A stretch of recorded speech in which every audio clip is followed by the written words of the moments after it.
All right, let's dive into one of the most brutal and relentless stories you'll ever come across, the Book of Judges. It's really a narrative that just feels like one long downward spiral. So picture this. Joshua, Moses' successor, he's just died. And the people of Israel, they finally made it. They are in the promised land. This should be the good part, right? The start of a golden age, a story of peace and all that. Yeah, that's not what happens. Not even close. Instead, the Book of Judges gives us this horrifying look at a period of complete chaos and moral decay. So the big question is, why? Why is this story of a brand new beginning filled with some of the most graphic and, frankly, unsettling scenes ever written down? Well, the answer really begins with the state of the nation. This wasn't some unified kingdom. It was a land in total, absolute chaos. This one line, and you'll hear it 4 times, it's basically the theme for the entire book. It describes a society that has lost its moral compass, where what I want matters more than any kind of shared responsibility or law. It is a perfect recipe for anarchy. In this anarchy, it started almost immediately. The tribes, they totally failed to drive out the native Canaanites like they were supposed to.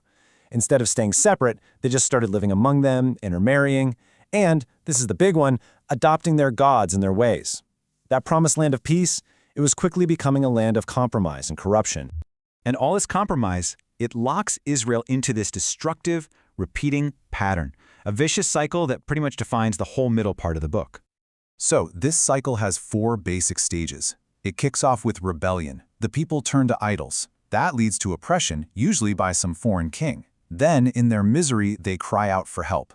And finally, God sends a deliverer. They call them a judge to save the day. There's a little bit of peace, and then, boom, the cycle starts all over again.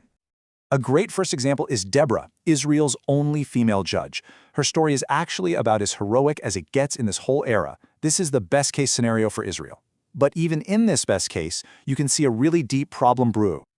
See, Israel doesn't win the big, decisive victory all on its own. The enemy general, Sisera, he escapes and runs to the tent of a woman named Jael. Now get this, she's not even an Israelite. She lulls him to sleep and then, in this totally shocking act of betrayal, drives a tent peg right through his temple. It just perfectly shows the state of Israel. Even their greatest victory hinges on the brutal cunning of a complete outsider. From this point on, that downward spiral, it just gets faster. The problem is no longer just the people, it's the saviors themselves. So meet Gideon. He starts off like a classic hero. An angel of the Lord shows up, he tears down an altar to the pagan god Baal, and then he leads this tiny little army to a miraculous victory over their oppressors. I mean, what a solid start, right?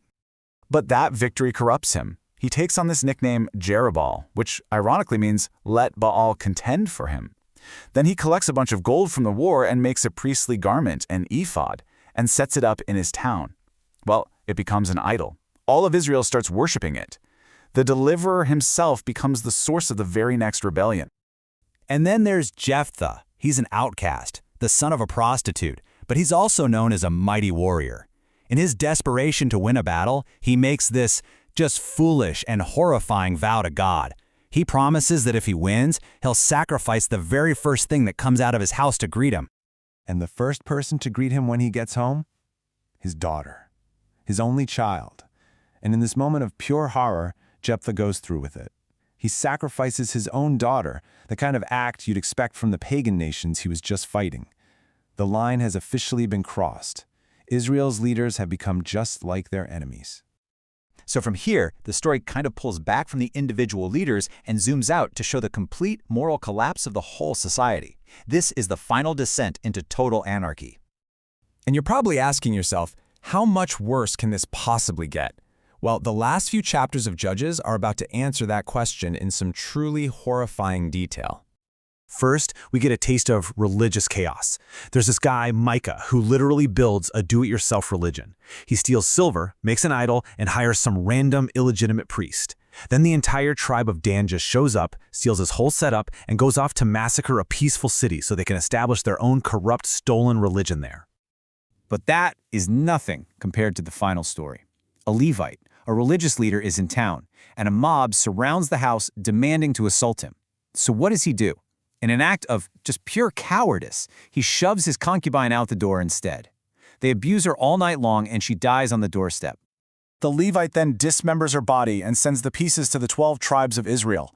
And this horrific act, it finally unites the nation. But for what? To wage a brutal civil war against the tribe of Benjamin.